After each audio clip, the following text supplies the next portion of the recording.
देख, तू मेरे साथ मेरे गांव चल तो रहा है, लेकिन पहाड़ी गांव में बहुत ध्यान से रहना होगा। तुझे मैंने जो जो कहा है उन बातों का ध्यान रखना। अरे हाँ भाई, समझ गया मैं तेरी बात। तू तो ऐसे डरा रहा है जैसे तेरे गांव में पैर रखते ही भूत मेरे पीछे पड़ जाएंगे। तुम लोगों ने खामखा अफवाहें फैलाई हुई हैं। पहाड़ों में मसूरी घूमने जाते हैं, शिमला घूमने जाते हैं, वहां भी तो सब 3 बजे के बाद बाहर निकलते हैं। वहां तो ऐसा कुछ नहीं होता। हाँ, लेकिन यह शिमला मनाली नहीं है। पहाड़ों के गांव और उन जगहों में बहुत फर्क है। अब गाड़ी में बैठ जा, हमें अंधेरा होने से पहले गांव पहुंचना है।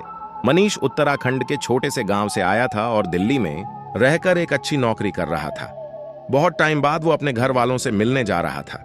उसका दोस्त गौरव भी उसके साथ उसके गांव आकर गांव की खूबसूरती देखना चाहता था। वो दोनों सुबह ही गांव के लिए निकल गए ताकि रात के 3 बजे से पहले गांव पहुंच जाएं। पहाड़ी गांव में अंधेरा होने के बाद अक्सर ही लोग घरों से बाहर नहीं निकलते, क्योंकि पहाड़ के रास्तों पर अंधेरा होने के बाद कुछ ऐसी घटनाएं होती हैं जो सामान्य नहीं होती। शाम के 6:30 बजे वो दोनों गांव पहुंच गए।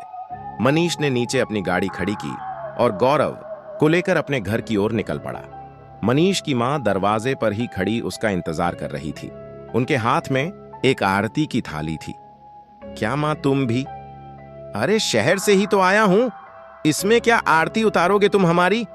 चुप हो जा, यहां का होकर भी ऐसी बातें करता है। पता है ना, धीरे धीरे रात गहरा रही है। रात के 3 नोट बजने वाले हैं। कोई भी शक्ति ऐसे पीछे पीछे आ जाती है, इसीलिए अग्निदेव उसे दूर कर देते हैं। माफ करना आंटी, लेकिन आपके गांव में बहुत ज्यादा ही अंधश्रद्धा है। हम शहरों में भी तो रात को 12-12 बजे अपने घर को आते हैं, लेकिन वहां तो ऐसा कुछ नहीं होता। तो यहां पर ही ऐसा क्यों होता है? बड़ों की बातों पर ज्यादा तर्क नहीं करते बेटा।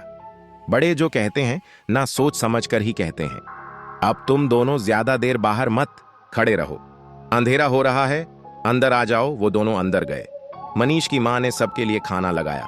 पहाड़ों के गांव में अंधेरा होते ही सब लोग जल्दी सो जाते हैं, इसलिए 8 बजे तक सभी लोग खाना पीना खाकर सोने के लिए जाने लगे। मनीष और गौरव के साथ मनीष का छोटा भाई राहुल भी उसी कमरे में था। मनीष ड्राइव करके बहुत थक गया था, इसलिए वह सो गया। मगर गौरव राहुल से बातें करने लगा। अच्छा राहुल, मुझे एक बात बताओ, तुम्हारे गांव में यह जो बात बोली जाती है कि रात के 3 बजे के बाद घर से बाहर मत निकलो वरना कोई शक्ति तुम्हारे पीछे लग जाएगी, इस बात में तुम्हें कितनी सच्चाई लगती है? बात तो बिल्कुल सच्ची है गौरव भैया। यहां पर 3 बजे के बाद कोई भी अपने घरों से बाहर नहीं निकलता, और जो निकलता है उसे या तो छलावा लग जाता है या फिर भूतों की बारात उसे अपने साथ ले जाती है। भूतों की बारात, अब यह क्या नई चीज है? यहां हम इंसानों की तो शादी हो नहीं रही और भूत अपनी बारात लेकर जा रहे हैं। यह मजाक नहीं है भैया। यहां तो सदियों से ऐसा होता आया है। रात को अगर वो लोग किसी को भी देख लेते हैं तो उसे अपने साथ ही ले जाते हैं। गांव के बहुत सारे लोग ऐसे ही गायब हुए हैं। पता नहीं यार, तुम लोग और तुम्हारी ये बातें। खैर, मैं तो यहां पर आया था कि कुछ एक्साइटिंग करूंगा, लेकिन तुम्हारी तो बातें सुन सुनकर ही पक गया मैं। चलो सो जाओ अब, मैं भी बहुत थक गया हूं। गौरव को लग रहा था कि यह लोग उसे जो भी कह रहे हैं वह सब उनका अंधविश्वास है। अगले दिन वो मनीष और उसके छोटे भाई राहुल के साथ पहाड़ों में घूमने निकला। मगर जैसे ही रात गहराने लगी वो घर के लिए निकल गए। अरे यार, अभी तो घूमना शुरू ही किया था, थोड़ी देर बाद चलते हैं ना घर। कौन सा 3 मान बजते ही यहां हमें भूत मिल जाएंगे। एक ही बात तुझे कितनी बार समझानी पड़ेगी? जब एक बार बोल दिया है तो तू समझता क्यों नहीं है? चुपचाप घर चल, वरना अगर छल लग गया तो बड़ी मुसीबत हो जाएगी। वैसे भी तू हमारे गांव का नहीं है तो देवता को पुकार भी नहीं लगा पाएगा। हाँ भैया चलो, वरना मम्मी भी गुस्सा करेगी। वो लोग घर चले गए। रात को सब सो रहे थे, तभी गौरव वॉशरूम जाने के लिए घर से बाहर निकला। पहाड़ों के घरों में अक्सर वॉशरूम घर के बाहर ही बना होता है। वह वॉशरूम से बाहर निकला तो उसे बहुत तेज पानी बहने की आवाज आई, जैसे वहां पर कोई झरना बह रहा हो। अरे ये इतनी तेज पानी बहने की आवाज कहां से आ रही है? यहां पर तो आसपास कोई नदी या झरना भी नहीं है। लगता है रात को मेरे कान बज रहे हैं। वैसे भी इन पहाड़ों में इतनी शांति है कि दूर कोई आवाज होगी तो यहां तक सुनाई देगी। और ये लोग क्या कह रहे थे, 3 बजे के बाद घर से बाहर मत निकलना, वरना ना जाने क्या क्या पीछे लग जाएगा। अच्छा, भला तो घर के बाहर खड़ा हूं, कुछ भी तो नहीं हुआ मुझे। लेकिन यह लोग इस बात पर यकीन थोड़ी ना करेंगे। इसका वीडियो शूट करता हूं, कल दिखाऊंगा इन सबको। गौरव ने अपने फोन से रिकॉर्डिंग करनी शुरू की और आगे की तरफ निकल गया। वो थोड़ी ही दूर गया होगा, तभी उसके कानों में एक अजीब सी फुसफुसाहट की आवाज पड़ी। ये कैसी अजीब सी आवाज है? ऐसा लग रहा है इसे सुनता रहा तो कान के पर्दे फट जाएंगे। लेकिन ये आवाज है किस चीज की? गौरव ने इधर उधर नजरें घुमा कर देखा, मगर वहां कुछ भी नहीं था और ना ही उसके कैमरे में कुछ रिकॉर्ड हुआ। अचानक से वह आने वाली आवाज भी बिल्कुल शांत हो गई। कैमरे में रिकॉर्डिंग करते करते गौरव थोड़ा आगे पहुंचा तो फोन की फ्लैशलाइट से उसने देखा कि आगे रास्ते पर एक कुत्ता बैठा है। उसे जानवरों के साथ खेलना बहुत पसंद था, इसलिए वो उसके पास जाने लगा। वो कुत्ता सड़क पार करने के लिए सड़क के दूसरी तरफ जाने लगा और जैसे ही वह उस कुत्ते के पास पहुंचने वाला था, वो कुत्ता अचानक उसकी नजरों के सामने से कहीं गायब हो गया। यह देखकर गौरव के पसीने छूट गए और डर के मारे उसके कदम अपने आप पीछे होने लगे। ये क्या हुआ? ये कैसे हो सकता है? वो कुत्ता अभी तो मेरी आंखों के सामने था, तो फिर अचानक गायब कैसे हो गया? नहीं नहीं, ये मेरा वहम नहीं था। गौरव बुरी तरह से सहम चुका था। वो इससे उभरा भी नहीं था कि तभी उसे पीछे से कुत्ते के भौंकने की आवाज आई। वो घबराया और उसने पीछे मुड़कर देखा तो वही कुत्ता उससे बहुत दूर खड़ा था और देखते ही देखते वो फिर से उसकी नजरों के सामने से ओझल हो गया। जब दोबारा गौरव के साथ यह सब हुआ तो उसे इस बात का यकीन हो गया कि यह कुछ भी उसका वहम नहीं है। डर के मारे वह बुरी तरह कांप रहा था, मगर उसने हिम्मत जुटाकर भगवान का नाम लिया और उल्टे पांव घर की तरफ चलने लगा। सब लोग ठीक ही कह रहे थे कि रात के 3 बजे के बाद घर से बाहर निकलना ठीक नहीं है। जिन चीजों के बारे में आज तक मैंने सिर्फ सुना था, आज उससे सचमुच मेरा सामना हो ही गया। कहीं वो मेरे पीछे तो नहीं आ रहा होगा? हे भगवान, मेरी रक्षा करना। गौरव डरते हुए अपने कदम आगे बढ़ा रहा था। तभी उसे अपने पीछे किसी के कदमों की आहट महसूस हुई। वो अपने कदम और तेजी से बढ़ाने लगा। तभी उसके कंधे पर किसी ने अपना हाथ रखा। वो इतनी बुरी तरह डर गया कि उसके गले से उसकी चीख भी नहीं निकल पाई। तभी उसके सामने एक आदमी आकर खड़ा हुआ। वो दिखने में बिल्कुल सामान्य था, इसलिए गौरव की जान में जान आई। तुम्हें पता है ना, रात को 3 बजे के बाद यहां अपने घरों से निकलना मना है। लगता है तुम जैसे लोगों को अपनी जान प्यारी नहीं है।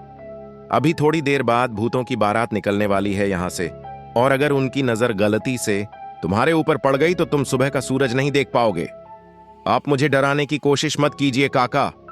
और आप भी तो इस समय यहां पर अकेले घूम रहे हैं। क्या आपको किसी से डर नहीं लगता? लगता था, मुझे भी डर लगता था, लेकिन एक रात मेरा यह डर हमेशा के लिए खत्म हो गया। क्या? कैसे कैसे खत्म हो गया आपका डर? जैसे ही गौरव ने उस आदमी से यह बात पूछी तो वो बड़े ही भयानक तरीके से मुस्कुराया। उसका चेहरा अचानक किसी मुर्दे जैसा हो गया और चेहरे का मांस मोमबत्ती के मोम की तरह पिघलने लगा। आंखों का रंग पूरी तरह सफेद पड़ गया और देखते ही देखते वो अपनी हड्डियों को मरोड़ने लगा। उसे देखकर गौरव जोर से चीखा और वहां से भागने लगा, मगर वो आदमी उससे भी तेज गति से उसके आगे आगे भाग रहा था। यह देखकर डर के मारे गौरव का बैलेंस बिगड़ गया और वह झाड़ियों में गिर गया। उसने बाहर की तरफ जाकर देखा तो दौड़ते दौड़ते आदमी अचानक वहां से गायब हो गया। मैंने ये क्या कर दिया? क्यों मैंने अपने सर पर आफत मोल ली? समझ नहीं आ रहा कि अब घर तक कैसे पहुंचूंगा। मुझे तो लगता है आज रात खेल खत्म ही हो जाएगा मेरा। नहीं निकलना चाहिए था मुझे घर से बाहर। गौरव ने हांफते हुए अपनी आंखें बंद की। तभी उसके कानों में किसी की अजीब सी हंसी की आवाज पड़ी। वो बुरी तरह डर गया। उसने हिम्मत करके आंखें खोलकर देखा तो वही आदमी ठीक उसके बगल में बैठा था और उसे देखकर भयानक तरह से हंस रहा था। अब तुम कहीं नहीं जा पाओगे। अपनी मौत को खुद बुलाया है तुमने, और तुम्हारी मौत अब तुम्हारा पीछा नहीं छोड़ेगी। उसने अपनी गर्दन मरोड़कर हंसते हुए गौरव को देखा और फिर से वहां से गायब हो गया। गौरव झाड़ियों में दुबक कर बैठा था क्योंकि वहां से निकल पाने की उसकी हिम्मत नहीं हो रही थी। वो झाड़ियों के रास्ते ही धीरे धीरे चलकर घर तक पहुंचने की कोशिश करने लगा। तभी उसे बैंड बाजे की आवाज सुनाई दी, जैसे किसी की शादी हो रही हो। गौरव ने ध्यान से देखा तो पीछे से किसी की बारात आ रही थी। वहां बहुत चकाचौंध थी। उन्हें देखकर गौरव की जान में जान आई। शायद ये लोग मेरी कुछ मदद कर सकें। इनके साथ निकलूंगा तो घर तक पहुंच ही जाऊंगा, वरना अकेले रहा तो मेरा बच पाना भी मुश्किल है। गौरव झाड़ियों से बाहर निकलने लगा। तभी उसे राहुल की कही हुई वो बात याद आई और वो फिर से झाड़ियों में दुबक कर बैठ गया। ये तू क्या करने जा रहा था गौरव? भूल गया राहुल ने तुझे क्या कहा था कि रात को यहां से भूतों की बारात गुजरती है और अगर उनका ध्यान मुझ पर पड़ गया तो मुझे भी अपने साथ ही ले जाएंगे। मुझे कुछ भी करके इनसे बचना होगा, वरना अगर इन्होंने मुझे देख लिया तो ये तो मुझे मार ही डालेंगे। गौरव कांपते हुए झाड़ियों में बैठा था। उसके फोन की रिकॉर्डिंग अभी भी चालू थी, मगर अब उसमें कुछ रिकॉर्ड हो रहा था। तो वो था सिर्फ उसका डर। बारात में बजने वाले ढोल, ताशे और शहनाइयों की आवाज जोर जोर से उसके कानों में पड़ रही थी। वो वहां से उनके निकलने का इंतजार कर रहा था। वो अपनी आंखें बंद करके झाड़ियों के बीच बैठा रहा। तभी उसके कानों में पड़ रही ढोल, ताशों और शहनाइयों की आवाज अचानक से बहुत तेज हो गई। उसने अपने कानों पर हाथ रखा, मगर उसके कानों से खून बहने लगा। उसने डरते हुए अपनी आंखें खोलीं और उसने देखा कि वो बारात धीरे धीरे उसके पास आती जा रही है और जैसे जैसे वो बारात उसके पास आ रही थी वैसे वैसे उसका डर बढ़ता जा रहा था। उसने ध्यान से जब उनकी तरफ देखा तो वह आम लोगों जैसे नहीं थे। उन सबके चेहरे का मांस फटा हुआ था और आंखों की पुतलियां बाहर को निकल आई थी। पैर पीछे की तरफ उल्टे मुड़े हुए थे और सबके चेहरे पर शैतानी हंसी छाई हुई थी। गौरव खुद को उनकी नजरों से बचाने की कोशिश कर रहा था, मगर तभी उनमें से एक का ध्यान गौरव की तरफ पड़ गया और वो उसे देखकर भयानक तरह से मुस्कुराया। जैसे ही गौरव से उसकी आंखें मिलीं, गौरव जोर से चीखा और वहीं पर बेहोश हो गया। अगली सुबह जब घर में सबकी आंखें खुली तो उन्हें गौरव पूरे घर में नहीं मिला। अरे रात को तो वह हमारे साथ ही सोया था, तो अचानक से कहां चला गया? और उसे तो यहां के रास्तों का भी पता नहीं है, तो अकेले कहां जा सकता है वो? सब उसे लेकर बहुत परेशान थे। तभी थोड़ी देर बाद एक लड़का दौड़ता दौड़ता मनीष के घर आया और उसने मनीष को कुछ ऐसा बताया जिसे सुनकर उसके पैरों तले से जमीन खिसक गई। मनीष भागता हुआ उसके साथ गया तो देखा कि झाड़ियों के रास्ते एक पेड़ पर गौरव का शरीर लटका हुआ था। उसकी आंखों की पुतलियां गायब थीं और जुबान बाहर को निकलकर आ चुकी थी। हाथ पैरों को किसी ने बुरी तरह मरोड़कर उल्टा कर दिया था। वो उसे देखकर जोर जोर से रोने लगा। अब उसके शरीर को पेड़ से नीचे उतारा गया तो मनीष ने देखा कि गौरव की शर्ट की जेब में उसका फोन था, जिसमें कल रात की रिकॉर्डिंग थी। मना किया था मैंने कि रात के 3 बजे के बाद घर से बाहर मत निकलना, लेकिन तूने मेरी एक बात भी नहीं सुनी। काश काश तूने मेरी बात मान ली होती मेरे दोस्त। अपनी जिद की वजह से गौरव की जान चली गई।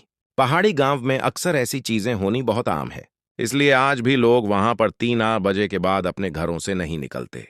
और अगर कोई वहां पर बने नियमों को तोड़ने की कोशिश करता है तो उसका वही अंजाम होता है जो गौरव के साथ हुआ। ये कहानी आपको अच्छी लगी हो तो हमें सब्सक्राइब करें। अगर आपके पास ऐसी ही कोई कहानी हो तो हमें कमेंट बॉक्स में भेजें। हम कोशिश करेंगे कि अगली एनिमेटेड स्टोरी आपकी होगी।